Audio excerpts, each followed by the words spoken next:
Hasan Sheikh Mohammed pirezidantiin Somaalee dhabar. Jibuutii wajjin, Shaabiyaa wajjin, Ijiptii wajjin bakki seenin Itoophiyaa irratti lola banuudhaaf cabsuudhaaf wanni inni godhan jiru. Adda si as deebi'ee jira. Itoophiyaa harka jira. Afrikaan guutuun harka daaqabadhaa jitan. All of them martisi hadda biyyoonni guddatan Aljeeriyaan fa'aa biyyoonni akka South Afrikaa fa'aa Morookoon fa'aati. Warroonni silaa hadda fagaatan waan hundaa diinagdeen illee siyaasaan biisaa nagaa hundi harka Itoophiyaa keessatti deebi'e. Maaliif kuteera bira? Teknoolojii hadda Itoophiyaa hidhatte biyyoonni Afrikaa guutuun amma hin qabdu fakkeenyaaf Suu 35 isiniin jedhu kan. Hadda kana bira dabartee diroonii fi oomishtee isaanii gurguruu deemuu jirti. Ifaadhaan, madaaxaa'oodhaan wannoota hedduun Itoophiyaan adlaan osoo Afrikaan ciistu Plus of Africa, Afrikaa dabalamuu miidiyaa jedhu miidiyaalee addunyaatiin kokkee wal qabatee qixa Afrikaadha Itoophiyaa Afrikaan addunyaan qixatti yoo Afrikaa irratti maqaa balleessiin dhufe kan irraa dhoorku yoo kijiban ka dhoorku waan addunyaan ka dabarsu Itoophiyaa keessatti gadhaabiyaa dhaabbachuudha. Dabalamuun kalee Itoophiyaa tureen Afrikaa dhaqeema. Paaspoora tokko mallaqa tokko wanni hunditti deemuu jira jechuudha. King of Africa dhaadhii jettee adda Afrikaan. Come to Africa jedha adda warri kalee come to Dubai jedhu. Kootu gara Afrikaa come to Addis jedha adda agartee. Kuni taphatti dhufe. Ciiseet fide. Yeroon kennameefii fide. Oromoon cinaa dhaabbattee waliin dhaabbannee akka ilmaan TPLF fi uummanni isaanii gaafa isaan dhufan uummanni TPLF uummanni Tigraay guutuu waliin dhaabbateeti kophee dura deeman waggaa 27. Naftanyoonni nama keenya dhufee yoo inni ani naftanyaadha jedhe waliin dhaabbatanii funyaarra nu deemaa turte naftanyoonni waggaa 150.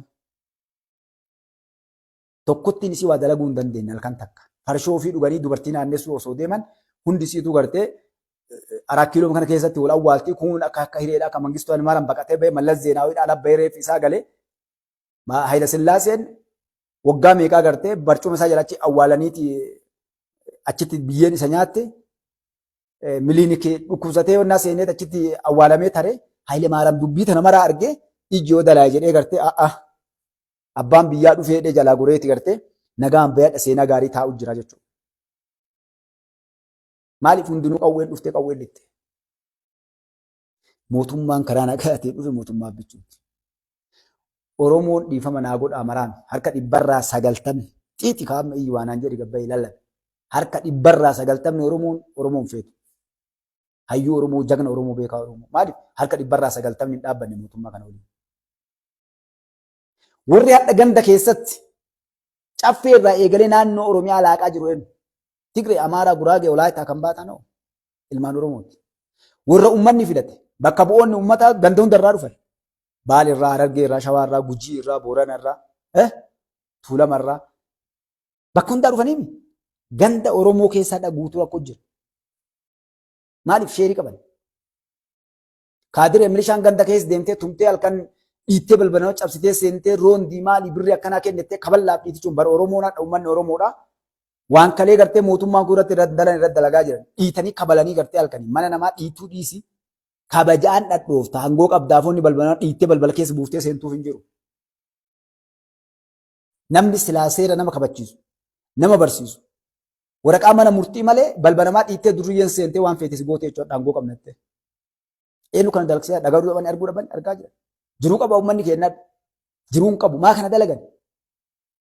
4 kiiloo keessaa muummicha ministeeraa baasuudhaaf waan birii miti.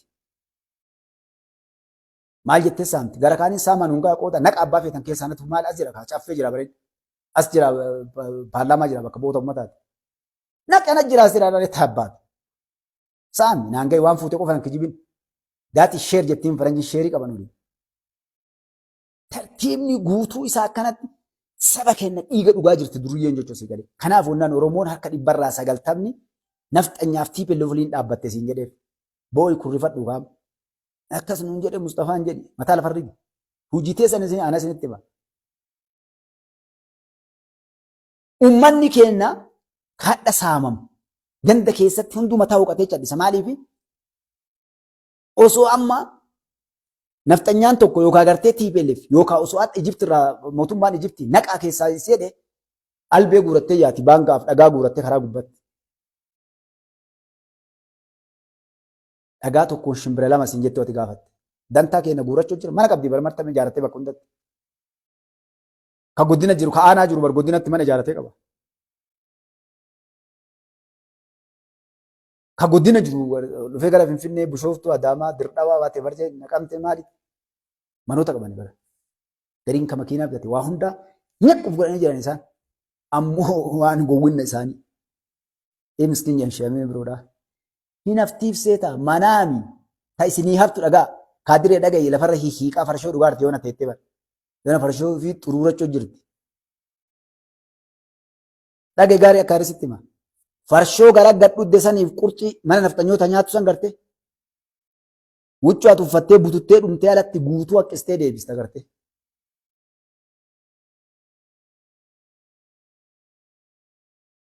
Taphni hin jiru.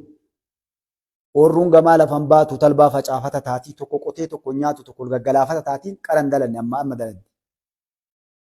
Kun wareegama itti kafalee raayyaan ittisa biyyaa yeroo cufa isin gartee gurgurattanii adda bare ijoollee Oromoo humna addaa Oromiyaa kalee waa irratti dalagaa turan beekna. Ijoollee meeqatu bayee ganee alayyaa yaala jira beektu ni beekna. Waa meeqa irratti dalagame gandaan amantiidhaan waan dalagame takka beekna beeknu sanatti galmaa'ee lafa isinii jira. Hadha raayyaa ittisa biyyaa irra maal dalagamaa jira. Reebuu barrakkoon galee shanee walii galanii jedhanii yeroo raayyaa ittisa biyyaa oorarii lama sadii erganii fi karaa kutaa dhukaasatti baranii fixaa jiranii bara ilmaan namaa. Hadha kutaa Arsii lixaa keessatti eenyutu sheekolee baasee rashanaa jira. Gara hundaan dadhabanii amantiin lola kaasuu jawaarfaa dalagaa jira. Horii kafalanii horii guddaa itti gannaqanii iccitii isinii gabba'u deema qabadhaa waan kana guutuu isaa waan dalagamaa jiru. Horii naqanii gabbaasanii ajjeesanii maqaa kanaan amma maal kaasuu sheekolee kaasuu dhugaa. Amma sheetichi du'e sun waan fedhe haa ta'u. Shana ilmillee shanee jedhanii illee shanee jedhan. Okey haa ta'u. Qawwee harkaan qabu bara.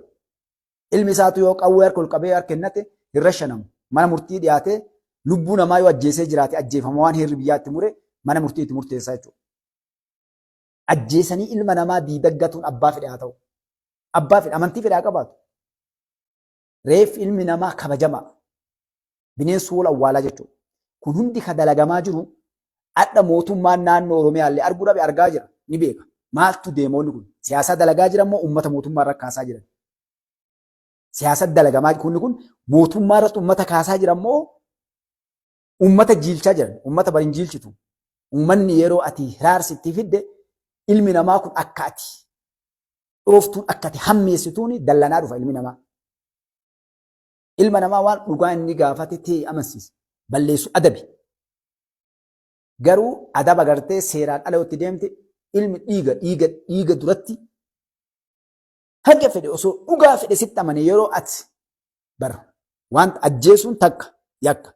Ajjeestee bineensa nyaachisuun irra hama namni yeroo ati ajjeeste yoo si obse kanaaf du'e jedhee si obsuu ni mala namni gartee. Namni kun badii balleesse yakka qabaa jedhee si obse. Okay. Reeffa dararuun hoo? Bar reeffa nama du'e.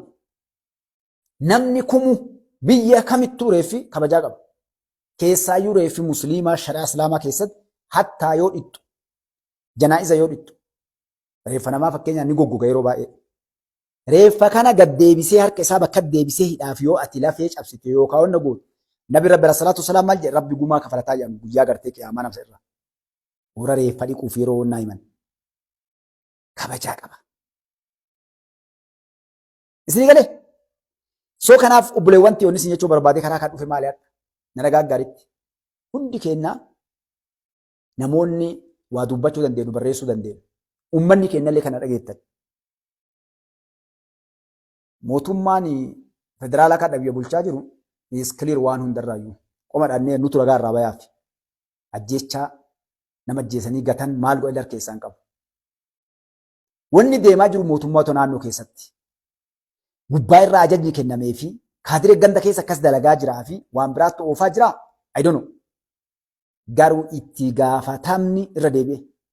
Namoota ajjeefamee karaa gubbaa gatamee uummata duratti haga addunyaatti waraabamee hadha deemaa jiru kana ragaadhaan dhiyaatee maqaballeessi Oromoo irratti oofamaa jiru kun warri dalage turuun ni mala seeraaf dhiyaataa mootummaan naannoo Oromiyaa illee deebi'ee of ilaalee waan kana sirreessuu qaba jechuudha.